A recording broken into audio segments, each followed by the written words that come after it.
What do you think about that young man right there? Oh, very impressive. Yeah. I mean, hard to disagree with much of what he put out there. Yeah. I think it's worth noting that there is this incredible tendency for former presidents to gain in popularity over time. Yeah. I remember in high school, people, Nixon gets sick, and all of a sudden, People care. People care, right? And whereas I'd grown up with just Nixon being the absolute representation of everything that's wrong in America, Yep. all of a sudden he kind of gets a little removed from power. Yeah.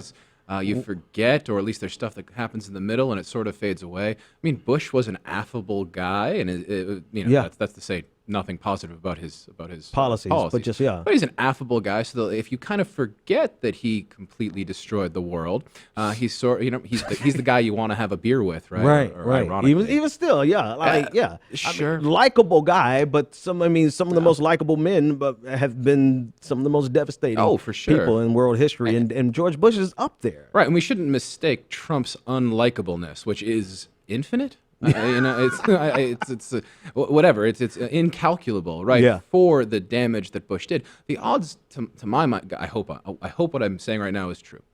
It seems so unlikely to me that Trump will be given the golden opportunity to destroy the universe that Bush was given. Yeah.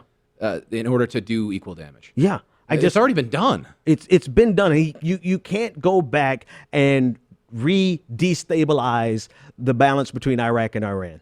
Right. You can't go back and destabilize the brutal dictator that Saddam Hussein was, but keeping the sectarian insanity in check, and then not having a solution after the fact. Right? Even if you take them out, they didn't have a solution. There are so many things that are directly connected to George. So much blood on George Bush's hands that he should not be able to get on anybody's show without us booing him, because people are still dying in the war that he started. Yeah. I mean, as idealistic as Obama claimed to have been when he went into the White House, he could not get us out. I mean, we're stuck in there, and now it's going to be stuck for the Donald Trump administration. And you're right, he can't re-break what was already broken. I mean, he could. I'm sure there's other things that he could screw up really good, but we're not going to give him a chance to. Whereas I don't know what the hell happened, but we gave George Bush a blank check to destroy the entire world. Yeah, I mean, there might be a conundrum in this, in that Trump exists in part because of the world that Bush broke, right? Yeah. We look to Europe, we look at the rise of right-wing nationalisms, right? Part of that story is, of course, the destabilization of the Middle East and the war on terror, yeah. and Yeah. this encourages both refugees and xenophobia and all these other things, right? This all comes from Bush. I mean, there's we got 8 years in the middle with Obama that we need to account for. But the brokenness, the sort of inevitability of the crises that we see now, it's hard not to point back to 2001 and 2003 as the moments in which these were set into motion. I'm trying to think. There's a historical parallel, and maybe I'll get it after this caller. But how we see.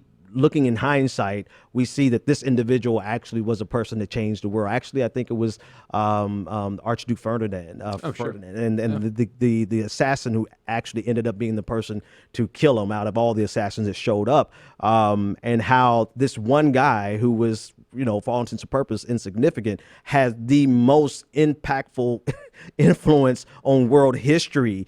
And I think once we get a little bit more separated away from George Bush, if we don't rewrite history like we're doing right now, we have a revisionist history taking place right now with this normalization of George Bush. But if we take a step back and look, George Bush, maybe not to the scope of World War I, clearly, but in the sense that he has destabilized an entire region, which has the ability to destabilize the West. I mean, for at least, I don't see it being any shorter than 20 to 30 years. Yeah, I don't know. I'm not sure the World War I comparison is so terrible in terms of the utter disruption of both global politics and the death toll. Yeah. Right. I mean, there's a lot of dead and displaced when it comes to the Middle East. It is interesting, though, that this might be part of the problem, right? You kind of do think of Bush as like one little guy in this thing, right? He was always thought to be sort of manipulated, and responsibility was, I think, sort of taken off of him in a lot of people's minds. Oh, Cheney's really running the country. Yeah. Rove's really running the country.